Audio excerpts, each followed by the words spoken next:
Ladies and gentlemen, we drove into the stadium.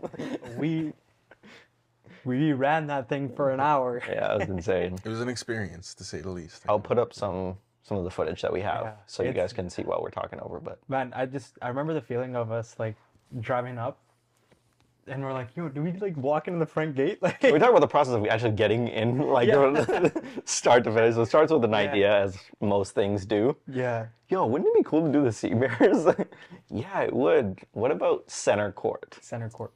So that's how it starts, and then thankfully we have enough connections through the pod. Shout out David Asper, to just send an email. And it happened. And then everything starts just to line. A lot of calling back and forth, a lot of scheduling, but we were originally supposed to have it one day and then got canceled because they were doing floor repairs. Yeah. And then we just get a call, or no, I just get an email. Yeah. Thursday, 1 p.m. Perfect. Say less. Doesn't matter if I had something on my schedule I don't anymore. Yeah. You know? That's how that works. Yeah. So. Yeah, it's crazy how the scheduling worked, and then where do you want it? Yeah. Center court. Done. Done. And I'm like, what is this? Like, yeah. It's just three guys sitting in a living room, and now we're in the center court of the biggest stadium in Winnipeg. I think it's hard to like imagine. Like even when we originally pitched it, I wasn't like too bought on the idea that they would let us do it. Mm-hmm. You have to realize, like, this was a stadium. There's like a 24-hour security there. There's like games going on back and forth that like. Well, we walked in and they were still doing practice. Right? Yeah, like there's things going on. Like it's a full-on arena. Well, let's talk about like the day of, right? Okay. And so we know Thursday at 1 o'clock we have the podcast for sure, and so the day of we meet at like 11:30, 12. Keep in mind we were running late. We were running late. And it was raining that day, and we arrived to the stadium. And it's like, just pull up to the parkade or something like that. So right? it's one of the ramps. I'm not going to give away the exact location. Yeah. But it's one of the ramps. Yeah. I'm assuming this is player entrance. I'm assuming this is like backdoor entrance. Like we were walking through where like Mike Scheifele and like some of the greats have like walked in. Yeah, it's close. Like you park, and then I would say probably 10 meters. Yeah. Well, not only our teams come in there; those are all anybody coming into the city that's going there. Yeah, like performances. Snoop Dogg just performed there. Like it was an experience, and then the stadium is right in front of you. It's like 20 feet away. It's crazy. Yeah. And you see all like you're in a tunnel almost, and then we look to the right. Security guards are there, and they're like, "Hey, we're here to do a podcast," and they don't even know who we are. They're like, "Good for you." They're like, "Good job, thanks, appreciate it." Until we say, and then we just walk right in, and then shout out to Stephanie. She meets us there from the Winnipeg Sea Bears, and we're watching the whole team practice. Yeah, that was pretty insane. Yeah, like I've been to high school practices, but like. Do you realize like how small everything looked? Yeah. Or everything, like you looked at me at one point and you're like, I think I can dunk on these nets. But you have to realize these guys are 6'7", 6'8", 6'9". Yeah. That the nets look so much smaller. Yeah, I was like, man, I can dunk on this net. And then we got on the court and you're like looking up.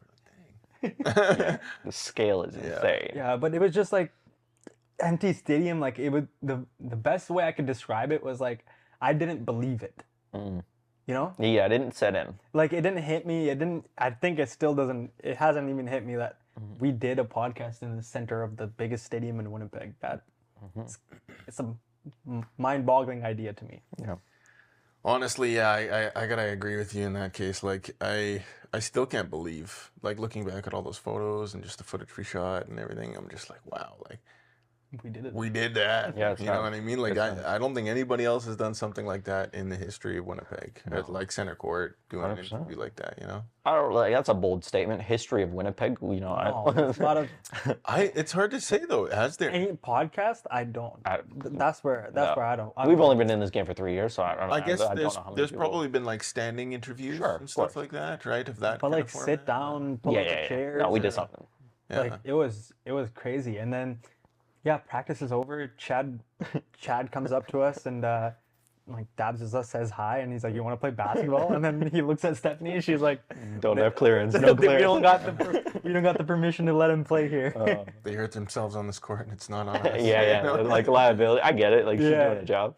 And then it's like we start, moving the chairs around and moving the tables around, setting up, and it was just it's like we ran it for like an hour. Like it was a good moment, and then we set up and did our thing. Yeah. I gotta say, I remember you guys saying both. You were like, "Well, man, the nerves are going right now." And I don't know why, but I had absolutely no nerves until the moment that we finished, and then it was like a tidal wave. I was like, "Oh my god!" Like, holy Christ!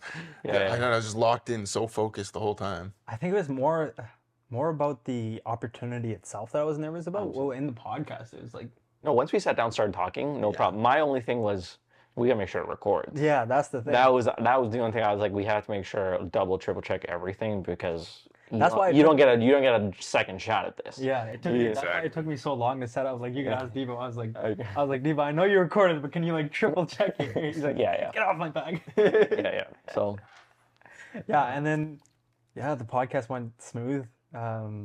Episode did well. I think even in the podcast, you can realize I was just like in moments like I was just looking around. I'm like, what is happening? Mm-hmm. Yeah, I sent a text after. I was like, yo, like take these moments in, because eventually it's gonna be like, because to Simon and to like Steph, like they've been in that arena, and so it's not like crazy for them, especially like they practice there. Simon shoots they're doing their job. That's their job, like, right, going to work. But it was like all the moments, like all the past 3 years of all the ups and downs, and like we get to this point, and it was like we earned this. It wasn't like, it's not like some handouts, or it's not like, we earned this, like respectfully so. We earned the right to be in that stadium, be in that position, and it was just like the best moment ever. And that was a feeling after we like finished. And I don't know if you remember, you might have seen this, but like I was like walking around and I was just like looking, and I was just like, wow, like this is so surreal. Like no player, no one else except for like 5 people in that whole stadium.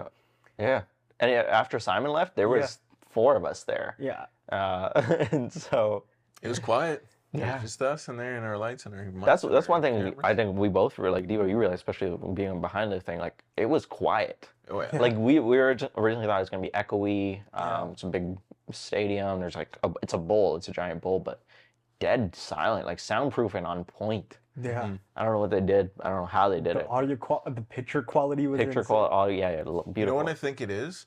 From a perspective of being in the stands, everything sounds loud because that's the way the stadium is built. But when you're on the floor, it's quiet because the sound projects upwards, right? It doesn't come back down at you. It's such a large area, like all that sound just dissipates. It's not bouncing off any walls unless you're next to the wall. All I can imagine was when we were walking up the tunnel, I was just imagining, like, close your eyes for a moment, boys, and like imagine it's just 204, 204, 204. Yeah. Right.